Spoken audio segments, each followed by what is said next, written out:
Greetings and welcome back to the Casual Wargamer. You join me today on a rather chilly Saturday morning. I've got my hot chocolate in my Jurassic World mug. And yes, I'm wearing a fleece coat because it's bloody chilly. But that's not why we're here.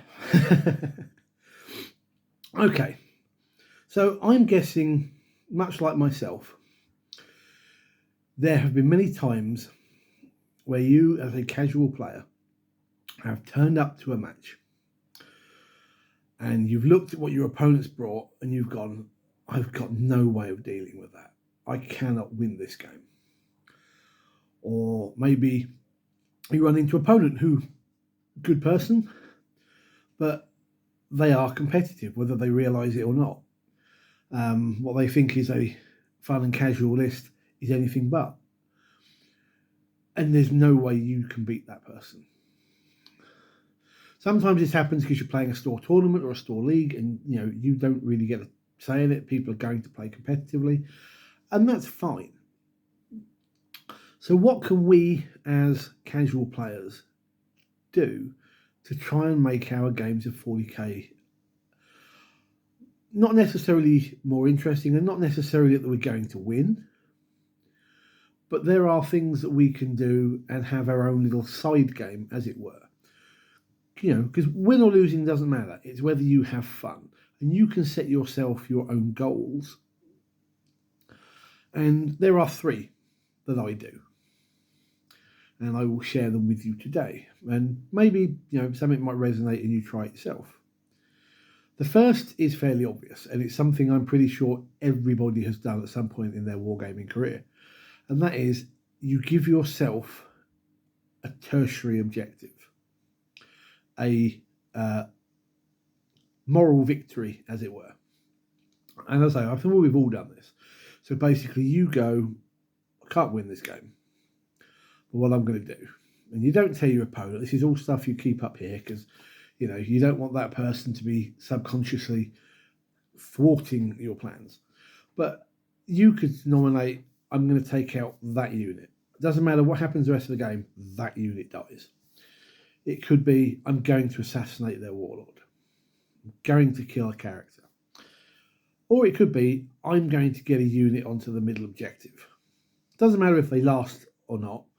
The simple fact is you got that unit onto the objective. You can say the same thing with a terrain feature. Go, I'm going to get a unit onto that hill, top of that hill.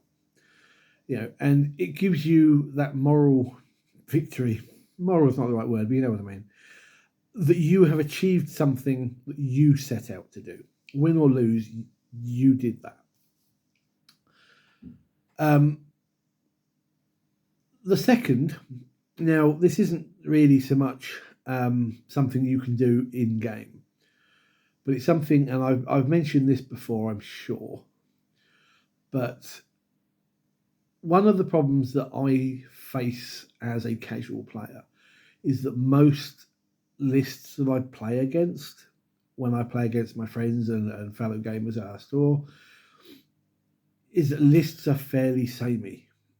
There is a certain meta list that does this, there's a certain meta list that does that, and that's what people tend to play. So what I've done, and I've put this on our local store Discord, is I've gone through and I've made a list of all of the detachments under the heading of the codex that they are under. And I say to people, hey, you up for a friendly game? Can I get you to play one of the detachments that I haven't faced yet? And when I face that detachment, I scrub it off the list. So why does this make a difference? It's because in the hands of the right player, really, I don't know if there's a better way of putting that, if they are playing the detachment the way it's meant to be played, quite often you find, the play style of that army changes slightly from the standard meta. And secondly, you end up with units you don't normally see. An example might be something like the Necron's Annihilation Legion or something. It's one of the two that I haven't faced for Necrons yet, the other being the Star Shatter Assault. But basically, nobody I know really bothers playing destroyers. It's all warriors, it's Citan, it's, but when I get somebody to play that detachment, I'm going to face an army composition and a sub-rule set that I haven't seen before on the tabletop. And it's going to make the game more interesting for me. It's very thematic, it's very narrative, and it changes the game in such a way that, at least for me, I get a more enjoyable experience playing something and against units I don't normally see. So, yeah, it's not really something under your control. You can't make somebody play a detachment like that. But if you've got friends or fellow gamers who are willing to, sort of step up and do that, you end up with a much more interesting experience. So I thought I would throw it in there. Now, the third one is, I cannot take the credit for this. I don't remember whose channel I saw this on, but it was way back, I think towards the end of 9th edition, or might have been very early 10th, but I think it was end of 9th. And it's basically this. So, use the Tabletop Battles app. It's phenomenal for keeping track of scores during the game and all this sort of good stuff. And you can see your win percentages and average scores and whatnot. And one of the things that it gives you is your average score when you win, your average score when you lose. And what you do is you take your average losing score, because if you're like me, as I say, as a filthy casual, most people will absolutely whomp you in a game because, that's not how we play, or they're a better opponent, whatever the reason, you're likely to lose. You're looking for that average losing score. And what do you do with it? Well, simply put, you try and beat it. In every game, let's say you have an average losing score of 30. So using this, you go, right, in my next game, I need to score at least 31 points. And over a short period of time, as you start to do this, it will go up to like 32 or 33. And you push yourself each game. You don't worry about the winning. You enjoy. You play it for the fun. You play it for the enjoyment. But you try and push that that average losing score. And you try and improve slightly each game to try and push it so it gets higher and higher. Now, obviously, if you do lose, it will drop back down again. And then you just keep pushing. And to be honest, it's one of the things for me that where I'm not going to win a game, maybe a store tournament or whatever, I can go, right, what can I do that's going to at least net me? I mean, at the moment, I think mine is now 33 point something as an average losing score. So I'm trying every game to now get 34.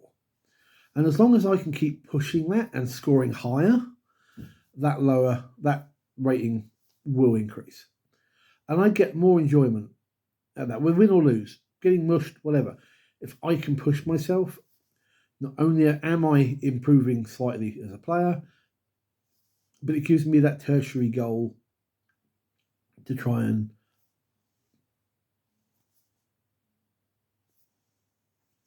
the words has failed me there, to give me that something that I can do so that the game doesn't feel like a complete bust because I'm getting mullered.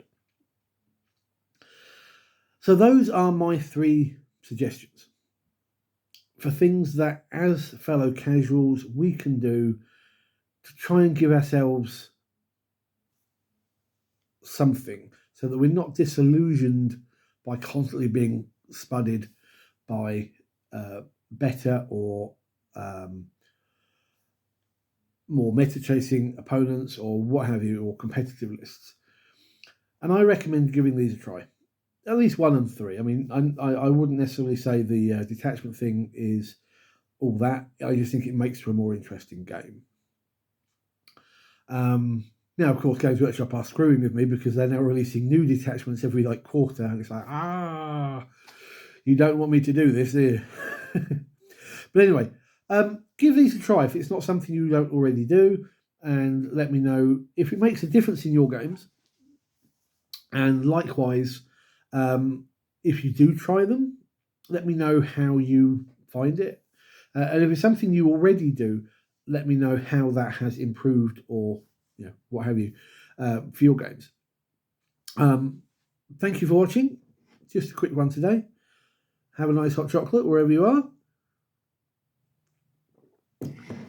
Hit the like button, hit the thumbs up, hit the subscribe, and I'll see you guys in the comments and in the next video. Until then, take care. Good gaming.